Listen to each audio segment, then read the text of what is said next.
Donc je voulais faire cette petite vidéo pour montrer un petit peu la situation que le chauffeur de bus a essayé d'évoquer le 17 juin 2024 suite à l'accident du 29 novembre 2023.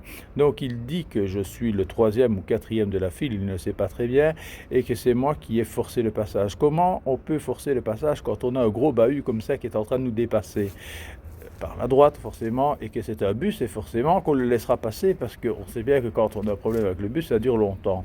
Donc voilà, et quand il me percute, il est grossier et tout ça, c'est pour ça que j'appelle la police. Il me menace aussi, j'attire bien sur le fait qu'il me menace, mais bon, personne n'en tient compte, mais c'est pas bien grave.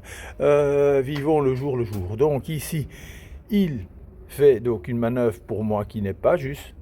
Donc il indique beaucoup trop tard son clignotant et il n'est pas prioritaire en mettant son clignotant à ce niveau-là.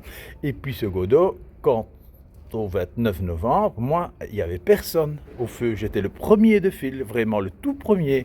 Donc la courtoisie fait que lui, il arrive rue Tabal et me dépasse, et donc il devait me laisser passer. Il devait me laisser passer. Il m'a dépassé, il ne m'a pas vu en fait. Il était distrait par son copain Giovanni. Et c'est ça que j'avais voulu qu'on la police saisisse les images du bus, comme ça on aurait vu qu'il était distrait et qu'il était en train de parler à son copain. Mais bon, personne n'a voulu l'écouter ainsi, et donc on m'a dit que les images c'était plus possible. Mais je suis sûr et certain que c'est de la distraction. C'est pas un mauvais chauffeur, loin de là. C'est de la distraction. Il n'était pas attentif à sa route, tout simplement. Il parlait, et voilà, et j'étais là et j'ai pas freiné parce qu'il aurait bien aimé que je freine.